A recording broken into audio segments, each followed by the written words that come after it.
सुन लो बंदर, मैं किसी भी हाल में अपनी बेटी का विवाह तुमसे नहीं करूंगा। ये मेरा अंतिम निर्णय है। एक बंदर रोज राजा को मजबूर करता था कि वह अपनी बेटी की शादी उससे कर दे। जब राजा उस बंदर की अनोखी शर्त से हार गया तो मजबूरी में उसे अपनी बेटी की शादी एक बंदर से करनी पड़ी। बंदर बारात लेकर आया और राजकुमारी को साथ लेकर अपने घर ले गया।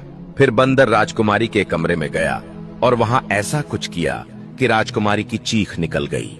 तो चलिए कहानी शुरू करते हैं। बहुत प्राचीन काल की बात है। एक छोटे से स्वतंत्र राज्य वैभवपुरी में एक वृद्ध विधवा रहती थी। उसका नाम था सुभद्रा। समय ने उसके चेहरे पर झुर्रियों की लकीरें खींच दी थीं। कंधे थोड़े झुक गए थे, पर आंखों में एक अदम्य जीवन ज्योति अभी भी टिमटिमा रही थी। जीवन साथी का साया बहुत पहले ही उठ चुका था और ईश्वर ने संतान का सुख नहीं दिया था।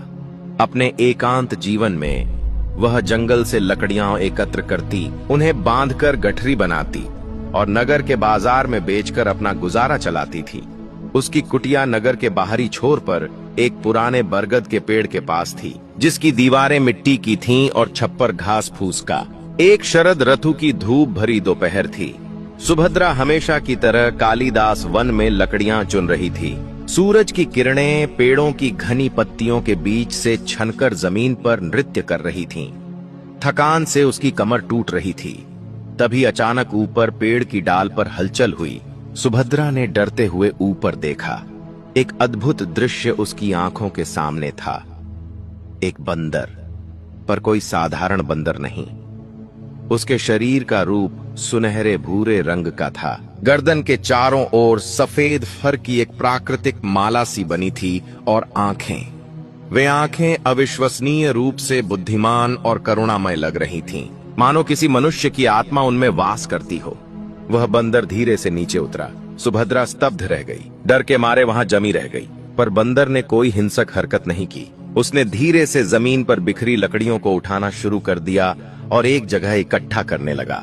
फिर उसने बड़ी ही कुशलता से एक मजबूत लताड़ी तोड़ी और लकड़ियों को बांधकर एक गठरी बनाने लगा। सुभद्रा की जिज्ञासा डर पर भारी पड़ी। वह धीरे से पास गई। बंदर ने उसकी ओर देखा और अपनी आंखों में एक अजीब सी कोमलता लिए मुस्कुरा दिया, मानो कह रहा हो, डरो मत, मैं तुम्हारा मित्र हूँ। अवाक सुभद्रा बोल उठी, हे भगवान, तू कौन है? तू तो कोई साधारण जीव नहीं लगता। बंदर ने कोई उत्तर नहीं दिया, बस अपना काम जारी रखा। सुभद्रा का हृदय द्रवित हो उठा। उसने बैठकर बंदर को लकड़ियां बांधते देखा। अचानक उसके मुंह से निकल पड़ा, बेटा, तू कितना अच्छा है, मेरी इतनी मदद कर रहा है। काश मेरा भी अपना कोई पुत्र होता, तो मुझे बुढ़ापे में यह दर-दर की ठोकरें न खानी पड़ती, यह जीवन का बोझ अकेले न उठाना पड़ता। यह सुनते ही बंदर ने काम रोक दिया। उसने सुभद्रा की ओर देखा। उसकी चमकदार आंखें अचानक नम हो गईं। उसने धीरे से अपना हाथ बढ़ाया और सुभद्रा के झुर्रियों भरे हाथ को छुआ। फिर अपने सीने पर हाथ रखकर और सुभद्रा की ओर इशारा करके बोला, कुकुकू, मानो वह कह रहा हो, मैं तुम्हारा बेटा बन सकता हूँ। सुभद्रा की आंखों से आंसू की 2 बूंदें गिर पड़ीं। उसने बंदर के सिर को सहलाया, अरे मूर्ख, तू तो जानवर है, मैं मनुष्य हूँ, पर तेरे इस प्यार के लिए धन्यवाद। गठरी तैयार थी। सुभद्रा ने उसे उठाने का प्रयास किया, पर वह भारी लग रही थी। बंदर ने तुरंत समझ लिया। उसने गठरी को अपने कंधे पर उठा लिया और सुभद्रा की ओर देखकर सिर हिलाया, मानो कह रहा हो, चलो मैं तुम्हारे घर तक छोड़ आता हूँ। रास्ते भर सुभद्रा के मन में अनेक विचार घूम रहे थे। यह बंदर इतना बुद्धिमान, इतना सहायक क्यों है? क्या यह कोई देवदूत है या फिर कोई शापित प्राणी? घर पहुंचकर बंदर ने गठरी धीरे से उतारी। सुभद्रा ने कहा, बहुत बहुत धन्यवाद बेटा, अब तू जा, तेरी इस मदद के लिए ईश्वर तुझे सुखी रखे। पर बंदर नहीं गया। वह कुटिया के द्वार पर बैठ गया और सुभद्रा की ओर ऐसे देखने लगा मानो कुछ कहना चाहता हो। सुभद्रा ने अंदर जाकर थोड़ा पानी पिया और लौटी तो बंदर वहीं था। उसने फिर से प्रयास किया, जाओ बेटा, तेरे जंगल के साथी तुझे ढूंढ रहे होंगे। तभी बंदर ने एक अद्भुत कृत्य किया। वह सीधा खड़ा हुआ, दोनों हाथ जोड़कर सुभद्रा के सामने नतमस्तक हो गया। फिर बिल्कुल स्पष्ट और मधुर मानवीय स्वर में बोला, माँ, मुझे अपना लो, मैं यहीं रहूंगा, मैं तुम्हारी सेवा करूंगा। मेरा कोई नहीं है, तुम्हारा भी कोई नहीं है, हम एक दूसरे के हो जाएं। सुभद्रा स्तब्ध रह गई। उसका शरीर सिहर उठा। बंदर बोल सकता था, न केवल बोल सकता था, बिल्कुल उसकी वाणी में इतनी मार्मिकता, इतना दर्द था कि कोई भी हृदय द्रवित हो उठता। आंसू उसकी आंखों से बह निकले। उसने बिना कुछ सोचे समझे आगे बढ़कर बंदर को गले लगा लिया। हाँ बेटा, हाँ, तू अब मेरा ही है, मैं तेरी माँ हूँ। उस दिन से बंदर, जिसे सुभद्रा ने सोनू नाम दिया, उसकी कुटिया में रहने लगा। और सचमुच वह कोई साधारण बंदर नहीं था। वह सुभद्रा के सारे कामों में हाथ बंटाता। जब वह थक कर लौटती तो वह उसके पैर दबाता, पानी का घड़ा भर लाता, भोजन बनाते समय चूल्हे में आग जलाता, रात को सुभद्रा के पैरों के पास सिर रखकर सो जाता। धीरे धीरे सुभद्रा के एकांत जीवन में खुशियों की रोशनी फैलने लगी।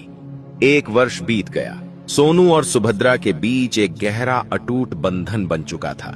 एक दिन संध्या के समय दोनों कुटिया के सामने बैठे चांदनी का आनंद ले रहे थे। तभी सोनू बोला, माँ, मैं एक बात कहना चाहता हूँ, पर डरता हूँ कि कहीं तुम नाराज न हो जाओ। सुभद्रा मुस्कुराई। कहना बेटा, तू मुझसे कुछ भी कह सकता है। सोनू ने गहरी सांस ली। माँ, मैं इस राज्य के महाराज वीरवर सिंह की इकलौती पुत्री राजकुमारी मृणालिनी से विवाह करना चाहता हूँ। सुभद्रा का मुंह खुला का खुला रह गया। क्षण भर के लिए उसे लगा कि उसके कानों ने सही सुना है या कोई भ्रम है। फिर वह ठहाका मारकर हंस पड़ी। अरे मूर्ख बेटे, यह कैसी हंसी की बात करता है? तू बंदर है और वह राजकुमारी, यह तो हो ही नहीं सकता। राजा तो तुझे देखते ही तीर से मार गिराएगा। सोनू का चेहरा गंभीर हो गया। वह सुभद्रा के पैरों पर गिर पड़ा और हाथ जोड़कर बोला, माँ, मैं जानता हूँ यह असंभव लगता है, पर मेरी यही इच्छा है। तुम्हारे चरणों की दया है, केवल एक बार राजा के पास जाकर मेरा प्रस्ताव रख दो। यदि वह मना कर दे तो मैं जीवन भर इसका जिक्र भी नहीं करूंगा। माँ, यह मेरी अंतिम इच्छा है। सुभद्रा के हृदय पर इस विनती का गहरा प्रभाव पड़ा। सोनू की आंखों में एक ऐसी ललक, एक ऐसा दर्द था जो किसी गहरे रहस्य की ओर इशारा कर रहा था। अंततः वह मान गई। अच्छा ठीक है, मैं चलती हूँ, पर पहले तू मुझे अपने हाथों से एक प्याली चाय बनाकर पिला। सोनू खुशी से उछल पड़ा और फुर्ती से चाय बनाकर लाया। अगले दिन प्रातः काल सुभद्रा अपने साधारण वस्त्रों में ही राजमहल की ओर चल पड़ी। महल का भव्य प्रवेश द्वार, ऊंची दीवारें और सजे धजे पहरेदार देखकर उसका हृदय धड़कने लगा। द्वारपालों ने रोककर पूछा, कहाँ जा रही है बूढ़ी? यह राजमहल है, भिक्षा के लिए नहीं। सुभद्रा ने हाथ जोड़कर कहा, भैया, मुझे महाराज से एक अत्यंत जरूरी बात करनी है, कृपया अंदर जाने दो। पहरेदार हंसे। तुझ जैसी अनगिनत औरतें रोज महाराज से जरूरी बात करने आती हैं, जा यहां से। पर सुभद्रा ने हार नहीं मानी। वह लगातार विनती करती रही। अंततः एक वृद्ध द्वारपाल को दया आ गई और उसने उसे अंदर जाने दिया। दरबार का दृश्य आंखों को चकाचौंध कर देने वाला था। सिंहासन पर महाराज वीरवर सिंह विराजमान थे। चारों ओर मंत्री, सामंत और सैनिक खड़े थे। सुभद्रा कांपते हुए आगे बढ़ी और सिंहासन के सामने घुटनों के बल बैठ गई। राजा ने कड़क स्वर में पूछा, कौन हो तुम और क्या चाहती हो? सुभद्रा का गला सूख रहा था। वह बोली, महाराज, मेरा नाम सुभद्रा है। मैं एक गरीब विधवा हूँ। मेरी एक विनती है, पर कहने में बड़ी लज्जा आती है। डरो मत, स्पष्ट कहो, राजा ने कहा। सुभद्रा ने साहस बटोरा। महाराज, मेरा एक पुत्र है। वह इंसान नहीं है, वह एक बंदर है। दरबार में सन्नाटा छा गया। फिर कुछ लोग मुस्कुराने लगे, कुछ हंसने लगे। राजा के माथे पर बल पड़ गए। सुभद्रा ने आगे कहा, उसकी यह इच्छा है कि वह आपकी पुत्री राजकुमारी मृणालिनी से विवाह करे। मैं उसी के कहने पर यहाँ आई हूँ। कृपया इस रिश्ते को स्वीकार कर लें। एक पल के लिए पूरा दरबार स्तब्ध रहा। फिर राजा का क्रोध भयंकर रूप में फूट पड़ा। वह गरजते हुए उठ खड़े हुए। क्या कहा? एक बंदर? मेरी मृणालिनी का विवाह एक बंदर से? पागल हो गई है बुढ़िया? तेरे दिमाग में कीड़े पड़ गए हैं क्या? उन्होंने हाथ के इशारे से सैनिकों को आदेश दिया, इस पागल औरत को यहाँ से बाहर फेंक दो और इतना धक्का दो कि दोबारा महल की तरफ मुंह करके भी न देखे। सैनिकों ने क्रूरता से सुभद्रा को पकड़ा और महल की सीढ़ियों की ओर घसीटा। वह गिरती पड़ती, चिल्लाती हुई सीढ़ियों से लुढ़कती चली गई। उसके शरीर पर कई चोटें आईं, हाथ पैर छिल गए, सिर से खून बहने लगा। रोती बिलखती वह अपनी कुटिया की ओर लड़खड़ाते हुए चल पड़ी। जैसे ही सोनू ने उसे देखा, उसकी आंखें आग बन गईं। वह दौड़कर आया और सुभद्रा को सहारा देकर अंदर ले गया। सुभद्रा ने क्रोध और पीड़ा से भरकर एक लकड़ी का डंडा उठाया और सोनू पर वार करते हुए चिल्लाई, देख लिया ना तेरा किया? तेरी इस मूर्ख इच्छा ने मेरी जान ले ली। मारे मारे फिरा दिया उन लोगों ने। काश मैं तेरी बात न मानती। सोनू ने डंडे के 2-3 वार सहन किए, फिर आंसू भरी आंखों से सुभद्रा से लिपट गया। माँ, मेरी प्यारी माँ, माफ करना, घबराओ मत, यह सब ठीक हो जाएगा। पर तुम हार मत मानना, एक बार फिर जाना होगा। फिर जाना? सुभद्रा चिल्लाई। तू मेरी जान लेकर ही दम लेगा क्या? सोनू ने उत्तर नहीं दिया। उसने अपने गले से एक चमकदार दिव्य प्रकाश से युक्त मणियों की माला निकाली। माला के मोती नीलम और चांदी से जड़े हुए थे और हल्की स्वर्णिम आभा फैला रहे थे। उसने माला को हाथों में लेकर कुछ अज्ञात मधुर मंत्र पढ़े और फिर सुभद्रा के घावों पर फूंक मारी। एक अद्भुत घटना घटी। माला से एक कोमल स्वर्णिम प्रकाश की किरणें निकलीं और सुभद्रा के शरीर पर फैल गईं। उसके सारे घाव खरोंचें छोटे पल भर में ठीक हो गईं। खून बहना बंद हो गया, दर्द गायब हो गया। सुभद्रा चकित रह गई। उसने सोनू को हैरानी से देखा। अब उसे विश्वास हो गया कि सोनू कोई साधारण प्राणी नहीं है। अगले दिन सोनू ने फिर विनती की। सुभद्रा मन ही मन डर रही थी, पर उसकी आंखों में छल के आंसू देखकर फिर तैयार हो गई। दूसरी बार भी वही हुआ। राजा ने और भी क्रोधित होकर उसे दंडित किया। सुभद्रा फिर घायल अवस्था में लौटी और सोनू ने फिर उस माला से उसे ठीक कर दिया। तीसरे दिन जब सुभद्रा तीसरी बार दरबार में पहुंची तो राजा का क्रोध शांत हो चला था। उन्होंने व्यंग्यात्मक मुस्कान के साथ कहा, तू बड़ी जिद्दी है बुढ़िया। ठीक है, मैं एक शर्त पर तेरे बंदर पुत्र को अपना दामाद बनाने को तैयार हूँ।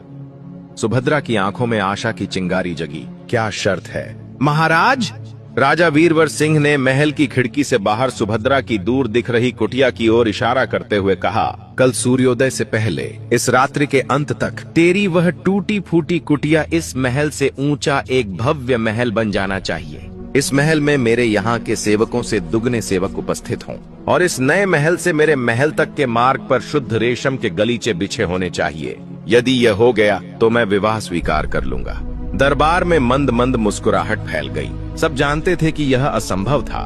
सुभद्रा का चेहरा उतर गया, पर उसने सिर झुकाकर कहा, जैसी आपकी आज्ञा महाराज। वह निराश मन से लौटी। घर पहुंचकर उसने सोनू को सारी बात बताई और कहा, देख लिया बेटा, राजा ने हमें असंभव शर्त दे दी है, अब तू अपना मन मार ले। पर सोनू का चेहरा चमक उठा। वह बोला, माँ, बस इतनी सी बात? यही तो मैं चाहता था। यह सब कल सुबह तक हो जाएगा, तुम चिंता मत करो। सुभद्रा समझ नहीं पा रही थी। रात हुई, चांद आकाश में चमक रहा था। सुभद्रा ने ईश प्रार्थना की और सोने के लिए लेट गई, पर उसकी आंखों में नींद नहीं थी। मध्यरात्रि के समय सोनू ने अपनी वह दिव्य माला निकाली। वह कुटिया के बाहर गया, आकाश की ओर देखा और माला को हाथ में लेकर ऊंचे स्वर में कहने लगा, हे पवित्र मणिमाला, हे देवी शक्ति के प्रतीक, मेरी विनती सुनो। इस साध्वी माता की कुटिया को इस राजमहल से ऊंचा एक अद्भुत महल बना दो। इस महल में 400 सेवक उपस्थित हों और इस महल से राजमहल तक के मार्ग पर लाल रेशम के गलीचे बिछ जाएं। यह कहते ही माला से एक तेज प्रकाश फूटा जो पूरे आंगन में फैल गया। हवा में एक मधुर संगीत सा गूंजने लगा।